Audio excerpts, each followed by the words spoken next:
صلاة النور تاج البدر يبرزها نجما يشع بها. Oke, assalamualaikum warahmatullahi wabarakatuh. Kali ini kita ketemu di part 8. Nah, part 8 kali ini Unda mau ngebahas tentang gimana sih caranya persiapan untuk berangkat umroh ya. Apa aja yang harus kita lakukan, apa aja yang harus kita ketahui, apa aja yang harus kita cari ilmunya, apa aja yang harus kita beli kalau mungkin belum ada gitu ya, apa aja yang harus kita cari barangkali ada yang belum kita miliki gitu ya. Nah, jadi persiapan umroh itu ada beberapa hal ya teman-teman, selain ilmu, niat, dan keteguhan hati ya. Jadi teman-teman ada beberapa versi sebetulnya tentang persiapan keberangkatan. Jadi ada yang versi teman-teman anak-anak muda, versi orang dewasa tua ya, versi anak-anak ya kan, beda-beda ya sesuai kebutuhan. Tapi ada beberapa hal yang ini jadi catatan penting nih, sudah Indah rangkum. Nanti kapan-kapan Indah share materi-materi ini melalui slide presentasi, tapi kali ini Indah akan ngebahas via suara aja ya, via video ini. Jadi ada beberapa persiapan umroh ini menurut Kemenag ya. Jadi Kementerian Agama mengeluarkan tentang 5 pasti, yang mana 5 pasti ini teman-teman harus betul-betul dipastikan hal ini teman-teman sudah ketahui ya. Apa itu 5 pasti? Yang pertama, pastikan travel umroh berizin Kemenag. Jadi teman-teman travel yang teman-teman daftar ya, harus betul-betul travel yang berizin gitu.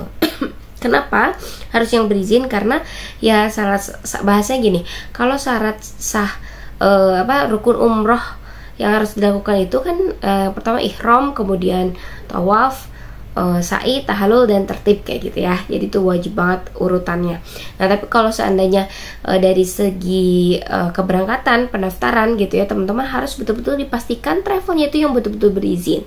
Khawatirnya ketika ada yang tidak berizin ya, ketika ada apa-apa kita tidak bisa menuntut apa-apa kepada travel tersebut, karena memang ya travel tersebut itu ya travel bodong dan tidak ada izinnya di Kemenag. Tapi kalau seandainya sudah ada izin resmi di Kemenag, berarti Kemenag itu turut memperhatikan, turut mengawasi juga bagaimana alur atau bagaimana kondisi travel tersebut gitu, apakah ini terpercaya ataukah ini sudah ada blacklist dan sebagainya. Itu ya pasti yang pertama adalah pastikan travel umroh berizin Kemenag. Kemudian yang kedua adalah pastikan pastikan tiket pesawat dan jadwal penerbangan.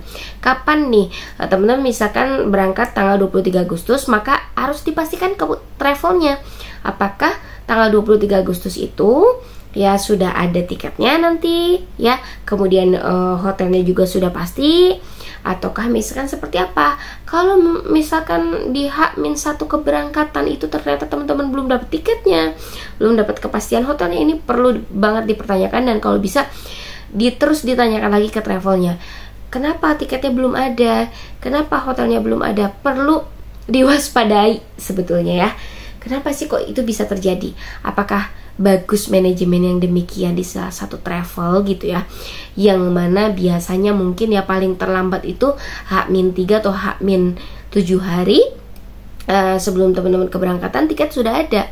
Tapi ini kok H-1 keberangkatan teman-teman, kenapa tiket dan kepastian penerbangan belum ada. Nah, tapi ya lagi-lagi kalau seandainya misalkan tidak ada komunikasi dari pihak travelnya, itu wajib banget untuk didatengin, untuk ditelepon terus, ditanyakan kabarnya dan sebagainya. Tapi kalau seandainya sudah ada info-info dari travel, harap bersabar ya Bu, harap bersabar ya Bu. Pokoknya kita ya tawakal, pasrah, dan kita persiapkan segala sesuatunya itu ya, ini atas ketetapan Allah Subhanahu wa taala. Kita persiapkan fisik kita, mental kita, hati kita, dan sebisa mungkin jaga pikiran kita, jaga mental kita, jaga hati kita untuk tidak berbuat memikirkan sesuatu yang negatif yang nanti dampaknya itu akan kembali kepada diri kita sendiri ya. Kemudian yang ketiga adalah pastikan harga dan paket layanannya. Jangan sampai nanti teman-teman DP 10 juta atau DP 5 juta, DP 3 juta tapi teman-teman nggak tahu harga aslinya itu berapa. Jadi harus dipastikan di awal harganya berapa, kemudian sama perlengkapan atau tidak, kemudian si paket city tournya berapa, pokoknya dipastikan lengkap mana yang include, mana yang exclude. Misalkan harga 35 juta sudah all in dengan perlengkapan, dengan biaya city tour, dengan biaya kereta cepat, dengan biaya transportasi penerbangan dari Indonesia ke Jeddah atau ke Makkah ya, nanti pulangnya juga sudah ditanggung, sudah 35 juta tuh pokoknya all in dan tidak dipungut biaya apa-apa gitu ya. Tidak dipungut biaya apa-apa lagi kecuali mungkin ya biaya pribadi untuk belanja-belanja dan sebagainya. Itu harus betul-betul dipastikan ya, harga dan paket layanannya seperti itu, di hotelnya, kemudian juga jenis makanan seperti apa, nanti siapakah pembimbingnya, kemudian siapakah tour leadernya, mutawifnya, apakah nanti di sana itu akan ada ibadah-ibadah ziarah city tour Mekah dan Madinah, nanti akan kemana saja dan sebagainya. Itu harus betul-betul dipastikan dan ditanyakan ya. Dan yang kelima adalah pastikan visa umrohnya.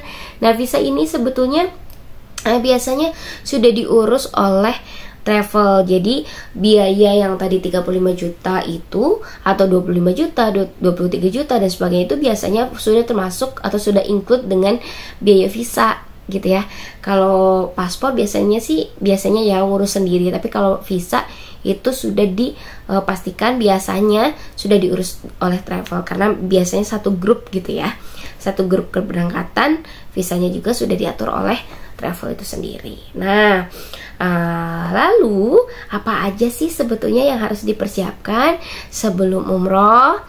Nah, seperti biasa pastinya dokumen-dokumen harus lengkap. Nanti kalau teman-teman sudah menyetorkan dokumen-dokumen yang sudah disetorkan ke travel, nanti travel akan memberikan kepada kita namanya itu nanti seperti ID card gitu ya. Mana ya ID card mana ya, nggak ada ternyata di sini.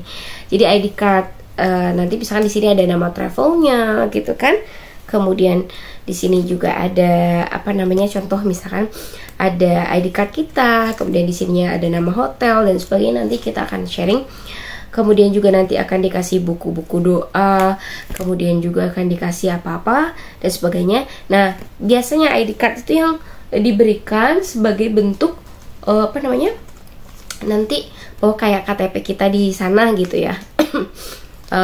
Kita tinggal di hotel apa, kemudian di Mekahnya di mana, di Madinahnya di mana, kalau plus Turki misalkan Turkinya di mana dan sebagainya. Terus nomor telepon mutawifnya, nomor telepon pembimbingnya, kemudian ada kayak semacam QR QR gitu. Nanti itu akan bisa di scan barcode oleh petugasnya seperti itu. Kemudian harus dipastikan nih teman-teman ketika nanti mau berangkat tuh yang si ID card, kemudian juga visa, tiket keberangkatan sama paspor nanti kan biasanya dipegang tuh sama tour leadernya, tapi nanti akan diberikan pas di bandara itu kepada kita. Jangan sampai itu hilang, jangan sampai juga terlupa teman-teman di mana, jangan sampai ketinggalan karena itu betul-betul nyawa kita gitu loh bahasanya. Nyawa kita nanti untuk keberangkatan umroh tersebut, baik dari keberangkatan, kemudian juga pas perjalanan di sana. Tapi pas perjalanan di sana biasanya paspor itu dikumpulkan lagi kepada tour leader gitu, ada sama mutawif seperti itu. Jadi nanti di sana teman-teman hanya menggunakan ID card yang dikasih itu. Nah, untuk tiket keberangkatan biasanya dikasih juga screenshotnya, kemudian filenya atau PDF-nya. Jadi nanti kita bisa akses kapanpun ketika diminta oleh petugas dan sebagainya. Tapi kalau untuk perinannya biasanya sudah include sudah dimasukkan satu paket di dalam paspor seperti itu ya.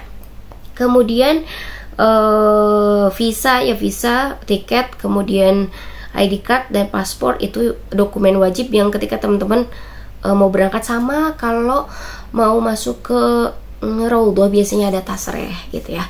Ada tasreh yang sebagai bentuk itu tuh surat izin teman-teman akan masuk ke Raudhah nanti. Oke, yang kedua adalah mempersiapkan fisik dan mental ya. Jadi fisik dan mental itu wajib banget. teman-teman persiapkan latihan lari, latihan berjalan, latihan untuk berhusnuzon selalu kepada siapapun, kepada orang-orang yang ada di sekitar kita, kepada anak kita, kepada suami kita, kepada istri kita, kepada guru kita, kepada orang-orang yang kita temui kapanpun itu ya. Jadi dimulai dari Indonesia ya Allah, bantulah hamba untuk selalu positive thinking, untuk menghilangkan pikiran-pikiran negatif, kemudian nafsu-nafsu yang jelek tuh mudah-mudahan dihilangkan dan sebagainya ya. Oke, dan yang ketiga adalah menjaga kesehatan fisik. Nah biasanya nih kalau seandainya di sini tuh sehat sehat-sehat aja. Jadi ada perbedaan cuaca antara Jakarta dengan dengan Mekah ya. Kemudian dari segi ya cuaca Indonesia panas tapi ada dinginnya gitu kan, pas lagi dingin-dingin di Indonesia, kemudian pergi ke Mekah nanti pas musim panas, jadi kayak agak shock gitu badan kita mungkin ya. Jadi nanti biasanya travel sih menyediakan obat-obatan gitu untuk keperluan para jamaah. Tapi kalau seandainya misalkan para jamaah itu memiliki riwayat penyakit tertentu, maka biasanya itu punya mohon maaf ya, sate padang malam-malam. Jadi biasanya pada bawa masing-masing. Jadi kalau punya riwayat jantung, kemudian asma dan sebagainya, biasanya pada bawa masing-masing, dan travel hanya menyediakan obat-obatan yang sebagaimana mestinya biasanya yang lazim ada di masyarakat seperti itu ya. Misalkan batuk dan sebagainya itu biasanya sudah disediakan. Tapi karena biasanya penyakit sakit batuk ini tuh sama-sama, jadi kadang satu orang batuk ya hampir semua jamaah itu batuk juga, dan flu kayak gini lah flu-nya ya. Jadi karena ya cuaca, kemudian saking di sana itu mungkin ada debu, panas ya, dan sebagainya, agak lelah juga. Jadi stamina tubuh tuh betul-betul harus sangat-sangat dijaga ya. Kemudian yang selanjutnya adalah mempelajari tata cara umroh ya. Tata cara umroh, manasiknya, kemudian doa-doanya. Nanti kan biasanya akan ada buku panduan yang diberikan oleh travel ya semacam ini ya. Jadi bisa dikalungkan seperti ini, tentang bagaimana cara-cara berniat, kemudian tentang tawaf, ihram dan sebagainya. Nanti biasanya akan dapat ini di beberapa di travel-travel yang teman-teman pilih seperti itu ya. Kemudian mempersiapkan perlengkapan pribadi ini yang penting. Nanti kita akan bahas tentang perlengkapan pribadi apa saja yang harus teman-teman bawa, apalagi perempuan ya. Karena perempuan ini ya banyak sekali lah peratelannya. Apakah misalkan nanti untuk perjalanan 9 hari harus bawa baju 9 gitu ya, ataukah harus bawa baju berapa puluh gitu kan, atau cukup mungkin 3 aja nanti di sana beli, atau gimana nih caranya. Pokoknya nanti insya Allah kita akan ada part tertentu yang ngebahas tentang perintilan-perintilan atau perlengkapan umroh khusus untuk perempuan ya. Dan selanjutnya adalah tentang mempersiapkan biaya. Jadi selain biaya untuk membayar biaya umroh, paket umroh, ya teman-teman juga kalau bisa sih persiapkan untuk keperluan pribadi gitu. Meskipun sih kalau seandainya di seandainya di Mekah itu kalau biaya makan kayak gitu kan udah ditanggung semua ya. Maksudnya tadi udah include ke paket gitu ya.